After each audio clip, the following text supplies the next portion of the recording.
Vamos de palavra que edifica a nossa vida? No livro de Lucas, capítulo 24, no verso 49. Lucas, capítulo 24, verso 49. Aqui neste livro, meus queridos, mostra o relato após Jesus, Ele morreu e ressuscitou. Então Jesus ele se encontrou, com os seus, apareceu, melhor dizendo, para os seus discípulos, para os 11 que estavam ali em Jerusalém. E neste momento Jesus ele passou muitas instruções, algumas instruções importantes para aqueles homens naquele momento. E uma delas está aqui no livro de Lucas, capítulo 24, no versículo 49, que diz assim, eis que sobre vós envio a promessa de meu Pai. Eis que sobre vós envio a promessa de meu Pai. Permanecei, porém, na cidade de Jerusalém, até que do alto sejais revestidos de poder. Vejam só que o Senhor Jesus ele falou para os discípulos o seguinte: eis que sobre vós envio a promessa de meu Pai. Ele estava se referindo, a promessa. Qual era essa promessa que ele estava se referindo? Ele estava se referindo ao batismo no Espírito Santo, batismo do Espírito Santo no dia de Pentecoste, que está lá no livro de Atos, no capítulo 2. Algo que já tinha sido prometido também lá no livro de Joel, no capítulo 2, versículo 28. Então ele estava se referindo à promessa do Pai, que a promessa era do Espírito Santo. Conforme Jesus falou, eu irei, mas o Pai enviará o Consolador. E o Consolador estará convosco todos os dias. Mas ainda não tinha acontecido isso. Era necessário que essa promessa se cumprisse. E Deus ele tinha essa promessa para os discípulos. Era importante eles receberem ali o batismo do Espírito Santo. E estava falando que eles tinham que permanecer em Jerusalém. E por que Jerusalém? Jerusalém era cidade importante. Jerusalém era uma cidade onde de todos os cantos, dos 4 cantos da terra, as pessoas iam em Jerusalém. Era a saída dos comerciantes, era a saída da fluência da religião. Então era necessário dali sair os verdadeiros discípulos, os verdadeiros missionários que iam ali confrontar a religião e ia levar o evangelho da graça adiante. Por isso a escolha de Jerusalém. E vejam só que algo maravilhoso ia acontecer com eles, que eles iam ser revestidos de poder, ou seja, do Espírito Santo, até que do alto sejais revestido de poder. E foi exatamente o que aconteceu. Se lemos o livro de Atos, capítulo 2, vamos ver essa maravilha que aconteceu na vida deles e que também que acontece conosco hoje. Que podemos sim ser revestidos do Espírito Santo, que podemos ter este poder maravilhoso do Espírito Santo e ver algo extraordinário acontecer. Isso é tremendo, isso é maravilhoso e foi o que aconteceu lá no livro de Atos. E a partir daquele momento onde eles foram revestidos do poder do Espírito Santo, começou ali a pregação do Evangelho da Graça e a vida deles, como também de muitas pessoas, e até hoje está sendo transformada pelo Evangelho e glória a Deus por isso. Mas eu não quero falar aqui sobre o batismo do Espírito Santo, eu não quero falar a importância de ter o Espírito Santo, não é isso. Tem algo muito importante nesse versículo que diz o seguinte, olha só. E eis que sobre vós envio a promessa de meu Pai, permanecei na cidade. Meus queridos, a ordem foi permanecer na cidade.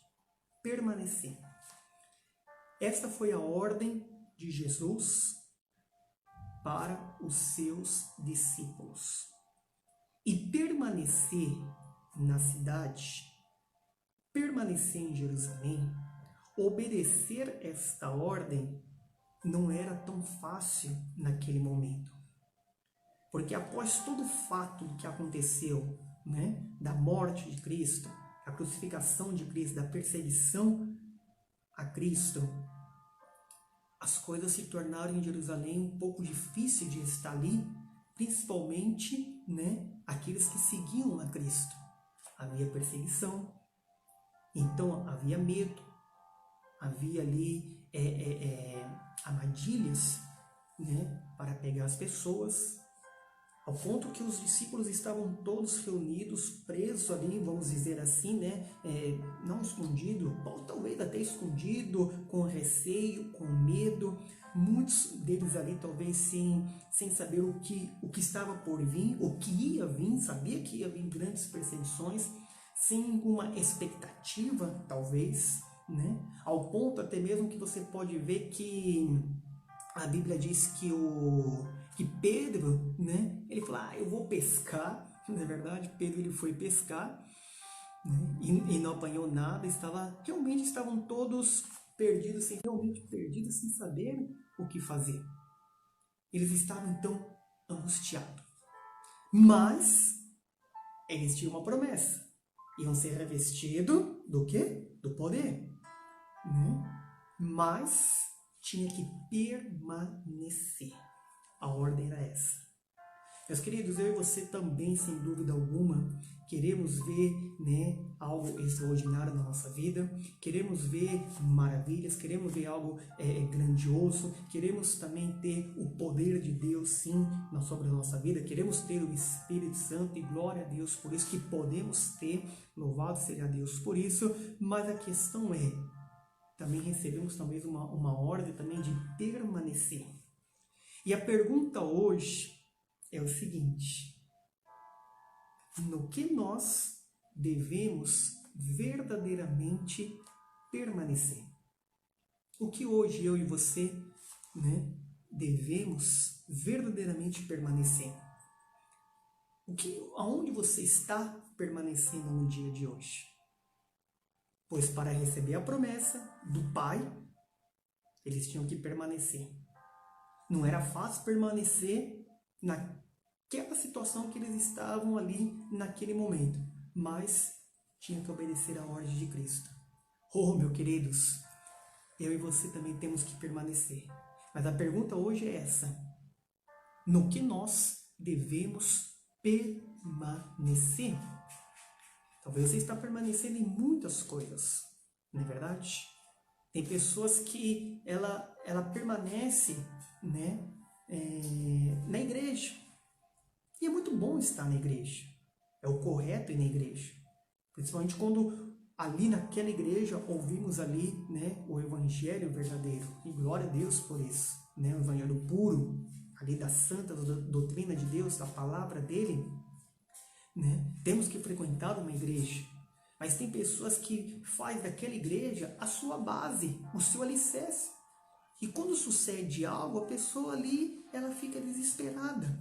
Um tempo atrás eu fiquei sabendo de algo, né? De uma pessoa que ele frequentava uma igreja e aquela igreja por um certo motivo ia fechar, mandaram fechar aquela igreja.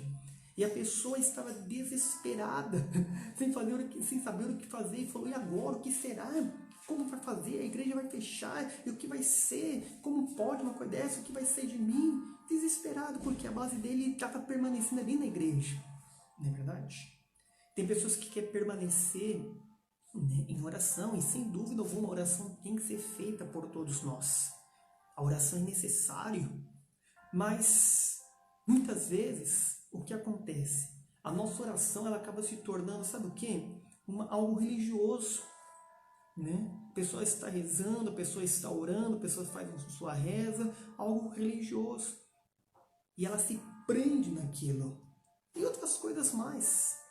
E a pergunta é: no que nós devemos verdadeiramente permanecer no dia de hoje?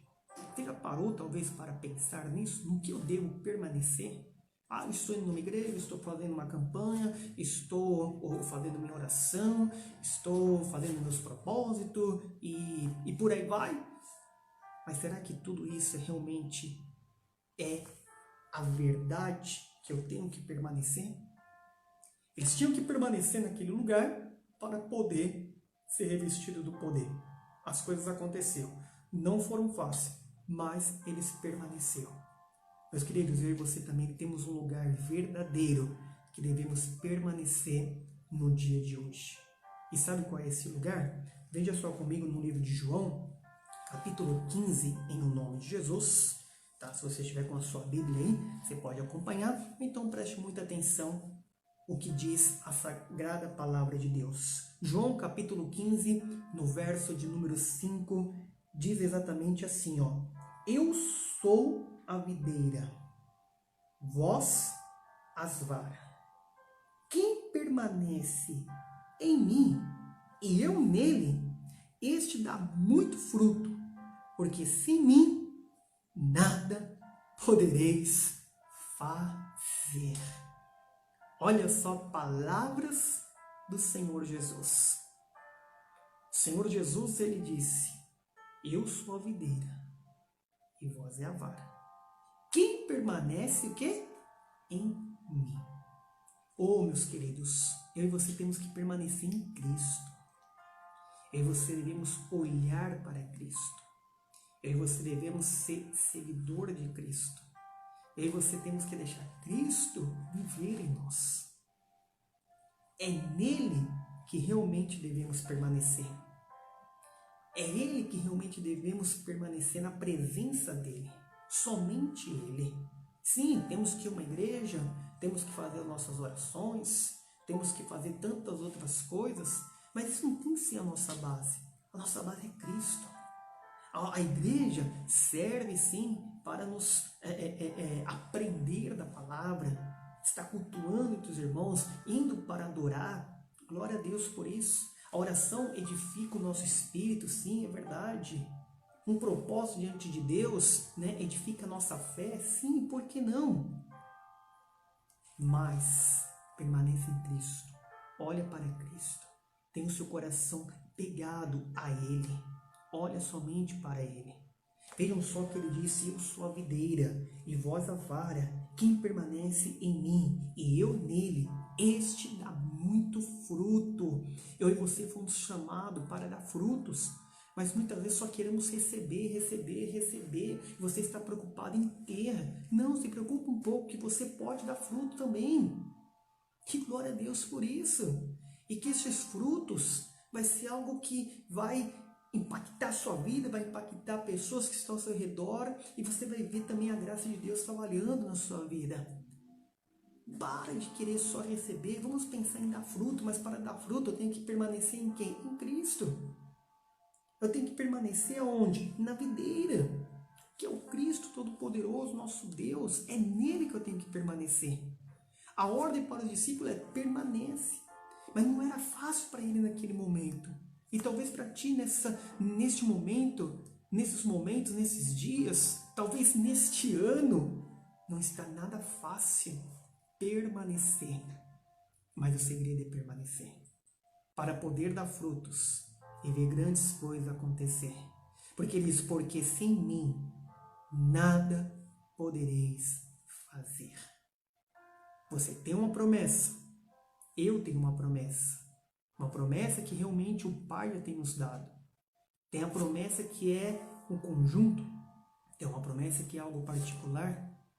Mas por que talvez ela não está se cumprindo? Atos capítulo 2 aconteceu porque os discípulos permaneceram conforme a ordem de Cristo.